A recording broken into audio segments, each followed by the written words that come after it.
importance of rights. So now we are going to look at case 2, the case study 2. On the screen you can see the person. His name is Machu Lalang. He was 23 when he was arrested. He was arrested in the state of Assam, where he was a resident of Marigaon district in the Assam state. As you can see the state here, this is a northeastern state of India, and the district is Marigaon district, where he belongs to.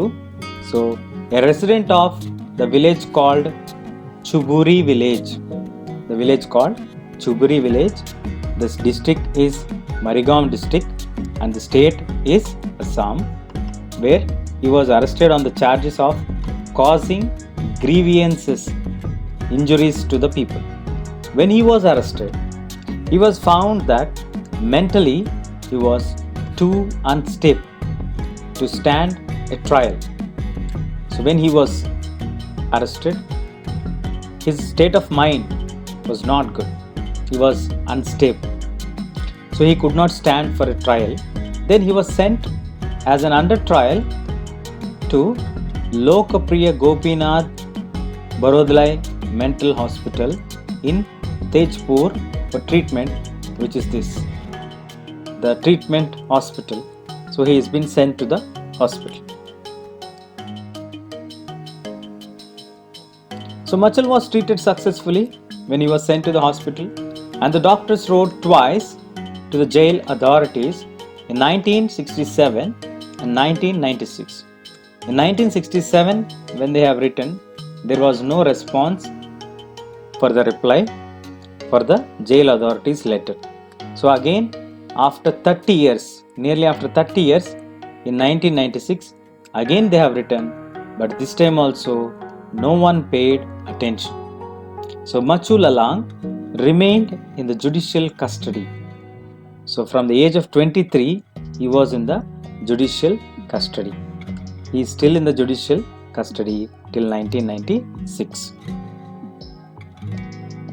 So Machu Lalang was released in July 2005 at the age of 77.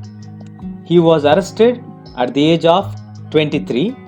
He was set free at the age of 77, where he spent 54 years under the custody, during which his case has never come up for hearing.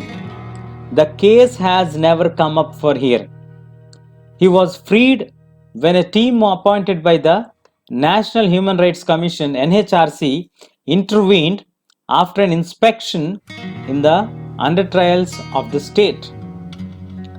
So, if you don't have rights, what can be the situation?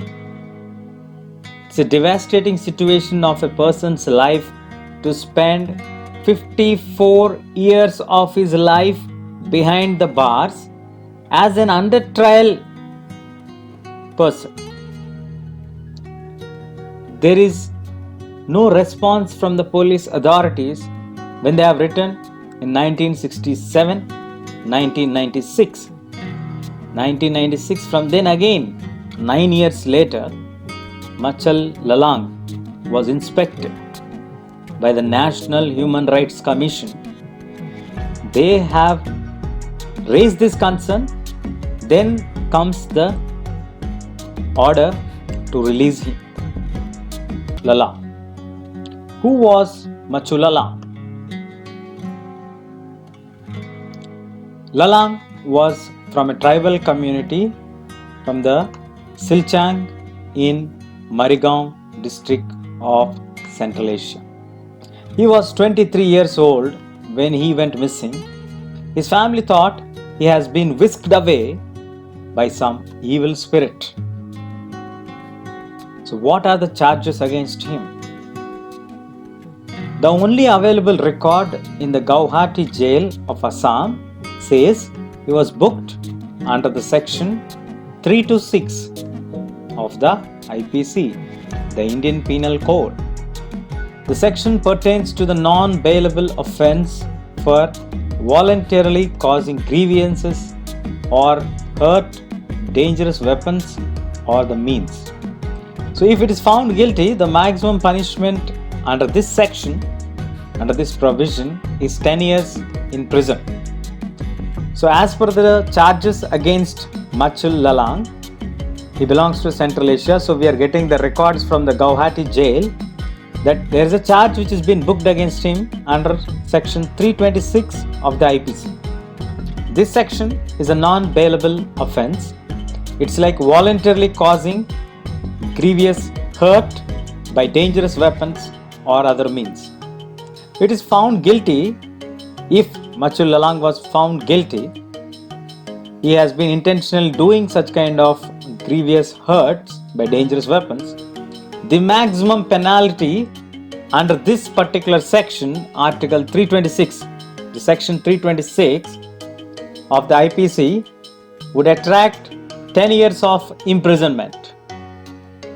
But Lalang was never produced before a magistrate or a court, nor did his case come up for any kind of hearing in the 5.5 decades that he remained in custody as an under trial prisoner.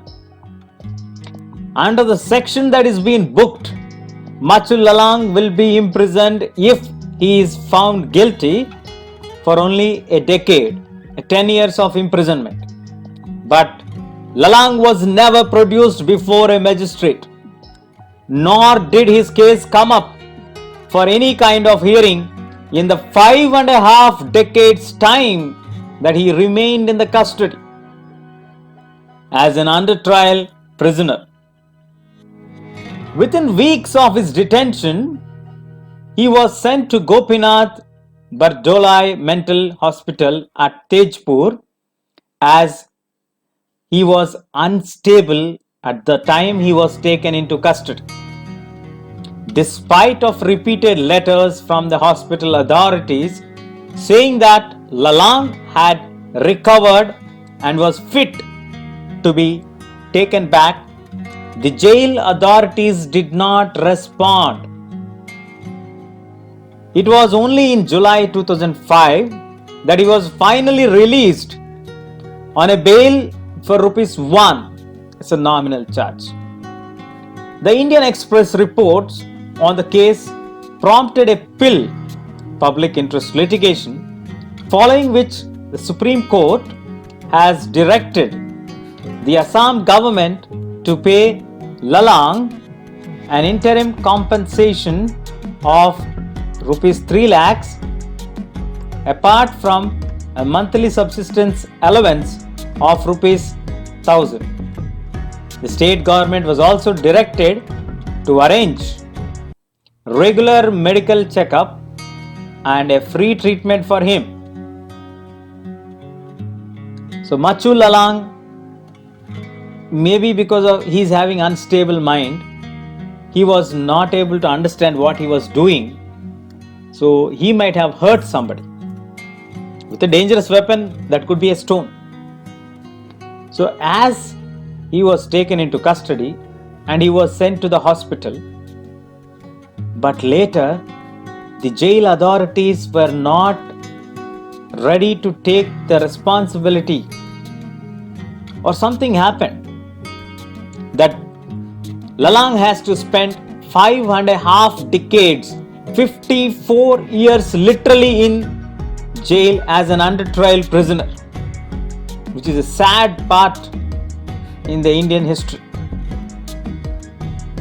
Finally, in 2005, July, he was released with the intervention of the Supreme Court, and the Assam government has been directed to take care of him by giving him some amount of compensation and monthly subsistence allowance as well as regular medical checkup.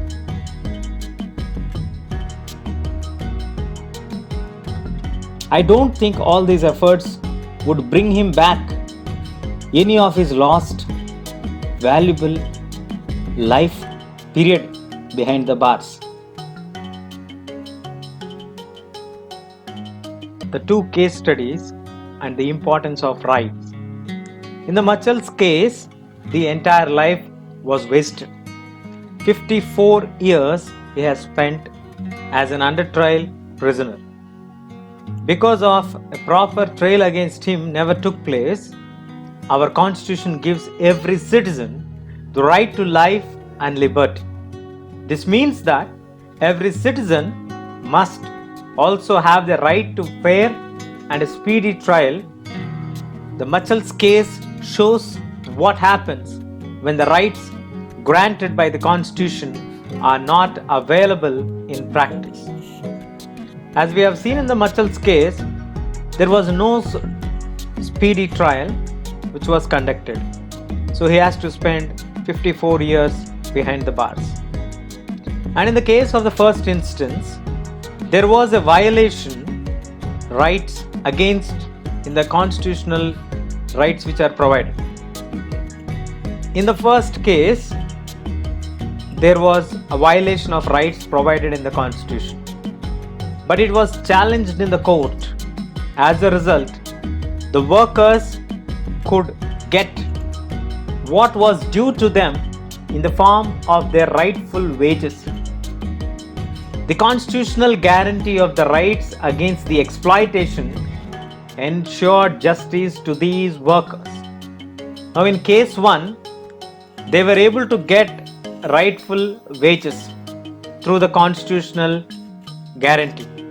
But in case 2, Machals case, he could not spend his life happily, though he was innocent.